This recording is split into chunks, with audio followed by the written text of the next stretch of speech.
Art the Clown has quickly become one of the most iconic clowns in horror history. After starring in the short film Ninth Circle and then the anthology All Hallows Eve, he was very quickly given his own movie, Terrifier. This had a very modest budget of just $35,000, but went on to gross over $400,000. This led to a sequel which had a much more impressive budget after some crowdfunding of $250,000, but grossed over $15 million. And this doesn't include all the merch sales and everything else that comes with all this success. So you could say that Art the Clown has become the most famous clown in horror history, right behind Pennywise. The only other clown that I can think of that's more well known than Art the Clown at this point is arguably the Joker, but of course he's not really a horror character. But anyway, I digress. What's really interesting about Art is the fact that we've had 2 movies, with a third on the way, and still know very little about his origin or backstory in general. There are a bunch of theories floating around the internet about him potentially being the father of Sienna, or maybe he possessed Sienna's father, and some other interesting ones, but in today's video we're going to cover all of those theories and try and figure out what Art's origin is. Let's get into it.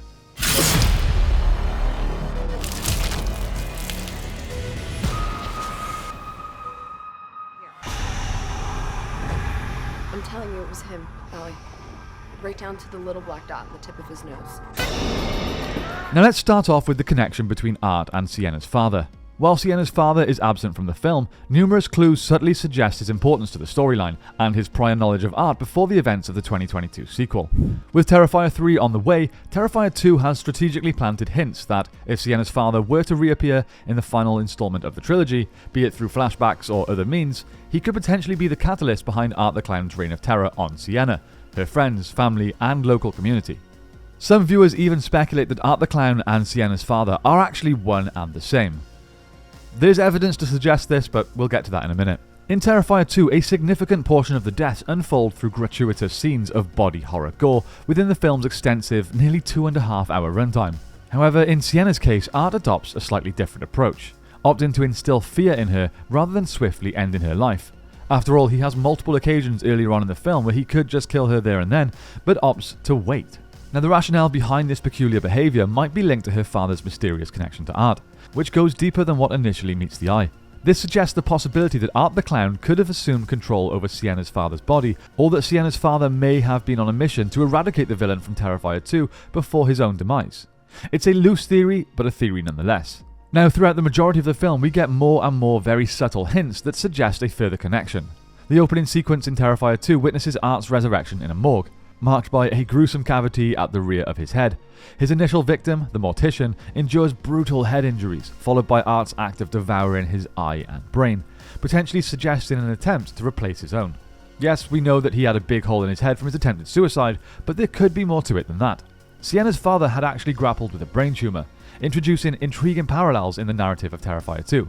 Sienna's close friend Brooke reveals that during his last days, her father exhibited abusive behaviour and endured distressing delusions before a fatal car crash that ended in a fiery demise. Now Jonathan, Sienna's brother, stumbles upon sketches of Art, skillfully drawn by Sienna's father, hinting at a pre-existing connection between her father and Art preceding the events of the film.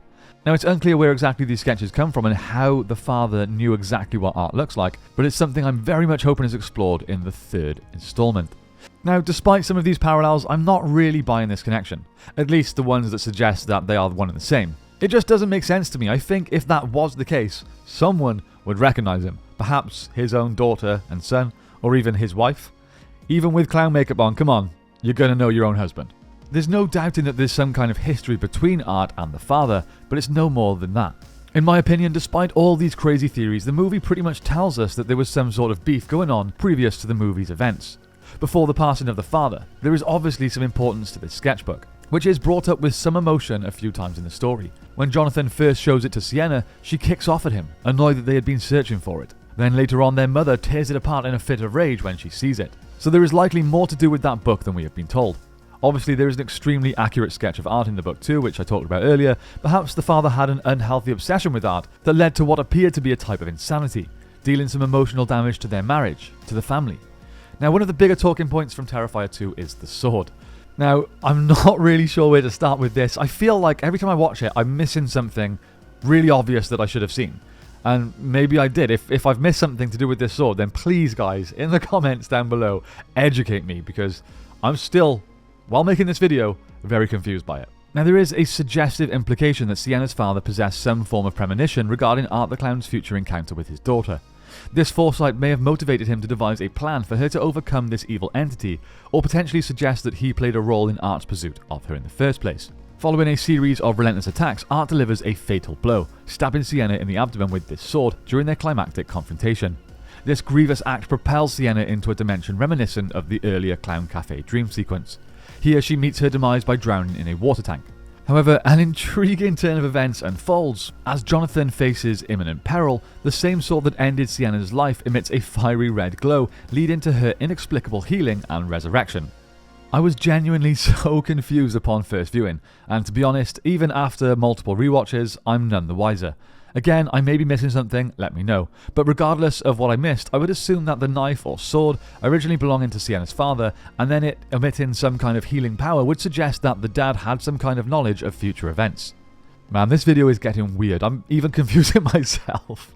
Okay, I'm going to try and bring this to a close. I think one of the better things about Art is how mysterious he is. I know a lot of complaints about these movies are the lack of backstory or character development, but in my opinion, they do what they're supposed to do very, very well. They are creepy in a very unnerving manner, the gore is extremely realistic and at times hard to watch. They're essentially a showcase of practical gore effects, with a story and a cool modern twist on a scary clown attached. It's looking at these movies from this simplistic point of view that actually allows me to really enjoy them. As much as I love thinking up possible backstories and theories to Art and other characters, it would take away from the film itself if they actually told us this in the movie. The guessing and the theorizing is a big part of the fun, but again, this is just my opinion, you may have a very different one. Anyway, that pretty much wraps us for today, guys. Again, if I've missed something obvious, or if you have a different theory or explanation, be sure to educate me and other readers, hopefully, in the comments down below. As always, don't forget to like and subscribe. Thank you all so much for spending some time with me today. If you'd like to see more Terrifier content, because I really want to make some, then again, let me know in the comments. Have a great day, and don't forget to stay scared. Dead scared.